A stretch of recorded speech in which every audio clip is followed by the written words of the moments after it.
কার্যালয়। যোগমায়া জ্যোতিষী কার্যালয়ের পক্ষ হতে আপামর জনসাধারণকে জানাই আন্তরিক প্রীতি, শুভেচ্ছা ও হার্দিক অভিনন্দন। দেশ ও দশের আন্তর্জাতিক খ্যাতি সম্পন্ন স্বর্ণ পদক প্রাপ্ত বাংলার শ্রেষ্ঠ জ্যোতিষী doctor Asit Kumar Shastri, doctor Asit Kumar Shastri MARP, Kolkata. উনি বলছেন যোগমায়া জ্যোতিষী কার্যালয়। মন্দিরের গেট তৈরির জন্য দীঘায় বন্ধ থাকবে রাস্তা। দীঘায় প্রভু জগন্নাথ দেব মন্দিরের গেট তৈরির জন্য 20 দিন রাস্তা বন্ধ থাকবে।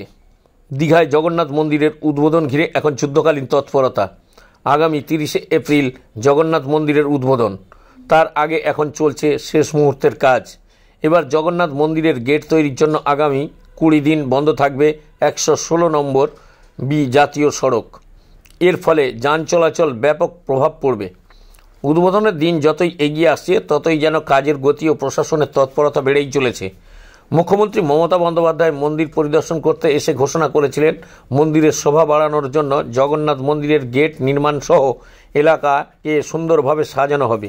মুখ্যমন্ত্রী ঘোষণা করার পর থেকেই দীঘার জগন্নাথ মন্দিরের সামনের রাস্তা 116 বি জাতীয় সড়কের উপর গেট নির্মাণের উদ্যোগ নেওয়া হয়েছে। সোমবার মধ্যরাত থেকে শুরু হয়েছে সেই কাজ।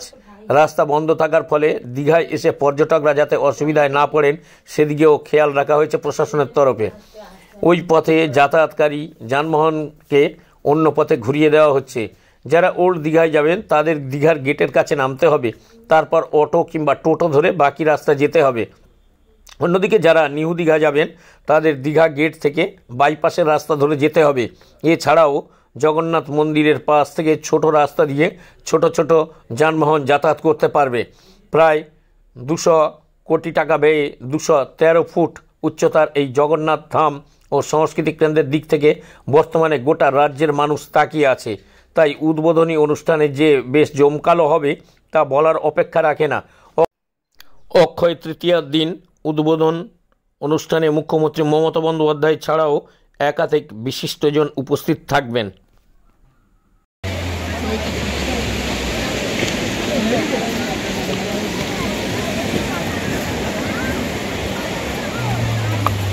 গঙ্গার জল ভরে নিয়ে যায়।